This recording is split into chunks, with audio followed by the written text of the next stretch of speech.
S. Triplet asks, what skills, experience, and knowledge utilized as a state representative would ideally transfer to the position of mayor of Philadelphia?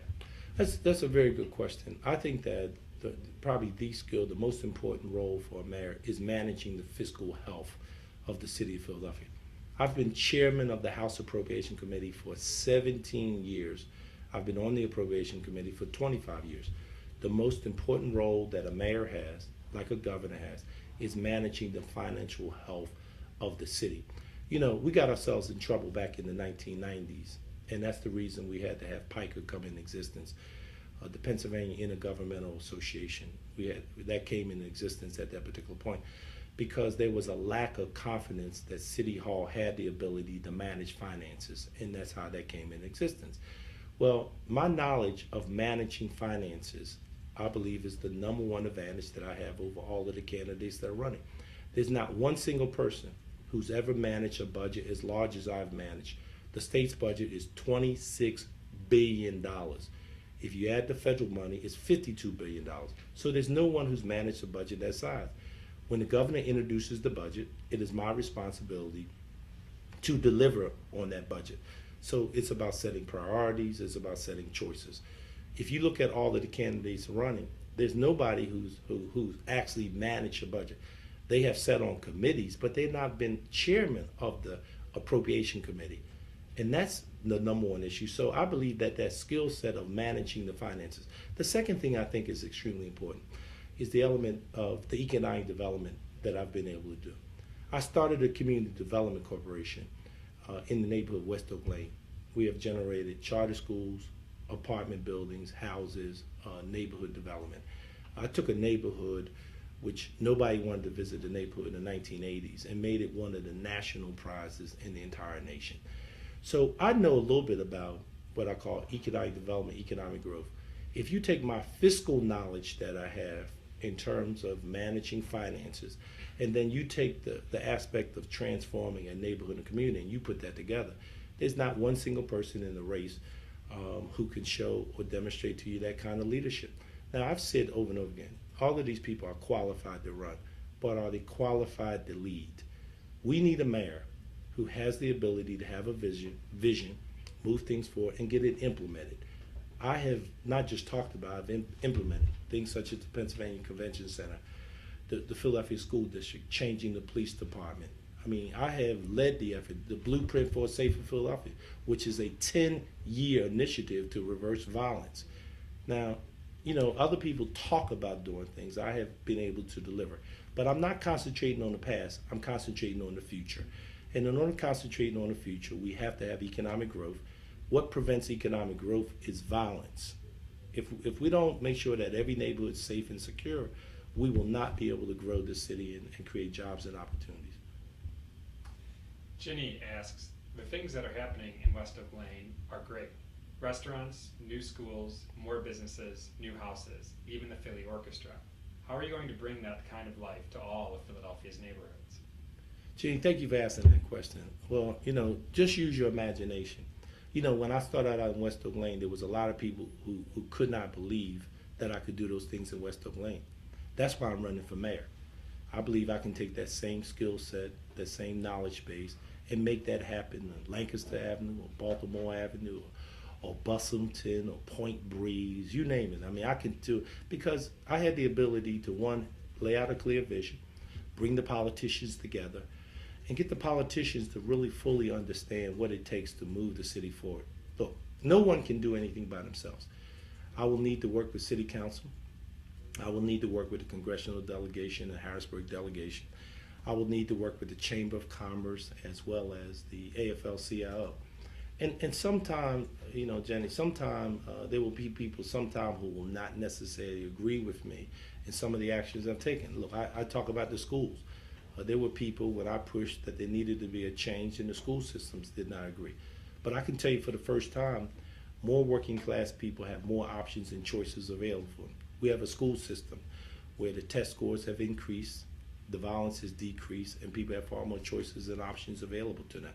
I'm not saying to you it will be easy, but I'm asking you to give me the opportunity and the chance to demonstrate to you that I can make these things happen throughout the city of Philadelphia. That's what this election is about. This election is about you have various choices. And if you get a chance to listen to all of us, there will be others who will talk about the rhetoric. I will talk about my record, but I also will talk about what needs to happen in the future. I'm not dwelling on the past and the things that I've done. I'm looking ahead and saying to you, if I'm given the opportunity, I'll assure you that what has happened in West Oak Lane can happen throughout the city of Philadelphia. You have to tell me of a person who's in this race who has, in a very specific way, demonstrated the kind of results that I've demonstrated to you, and as you seem to know a little bit about the things that I've done. A very serious question from Platt. Do you think the Phillies left fielder Pat Burrell is dead weight?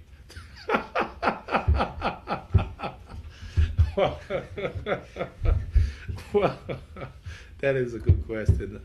I don't know. I think that I would not necessarily say that he's dead weight. I mean, this may be it for him if he doesn't produce this year. We may need to change. I think, unfortunately, I think over the years we have not been too good with our baseball team in this effort.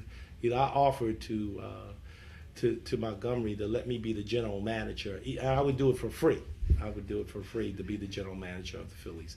It's something about when you have a team, maybe the Phillies, the Eagles, the Sixers, or the Flyers. It helps the psyche of a city, just as the Eagles did this year with Jeff Garcia.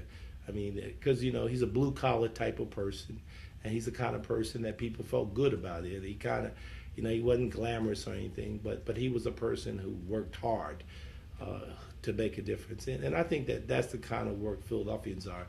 They're like, it's a blue-collar town, and we should not take a backseat to anyone. We have a great city, and we need to move forward. We need to feel good. And that's the kind of thing that I think I will bring. I'll bring, may it be in the politics or may it be in the sports. My sport days are over when I just played a little football when I was in high school, but I quickly realized that I wasn't going anywhere in football, so I thought I should do something else.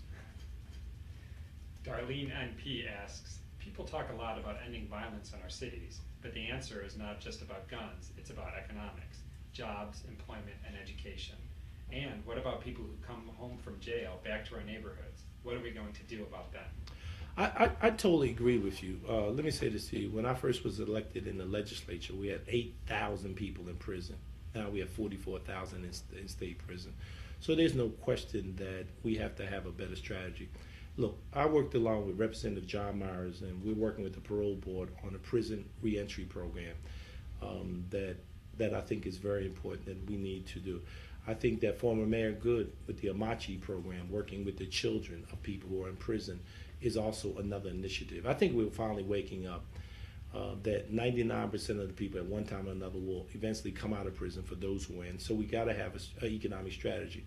One of the programs that I push is what you call the DAP program, run by Local 332, to kind of begin to get people in the building trades. Look, I want to borrow another page from New York. New York has an initiative that deals with construction. I want to talk about the construction extension of the convention center. I'd like to talk about with the potential 2 new casinos that we're going to build. How do we ensure that individuals are having access to that construction industry? But what it really gets back to? It really gets back to workforce development and training. We have to ensure that people have the right kind of skills.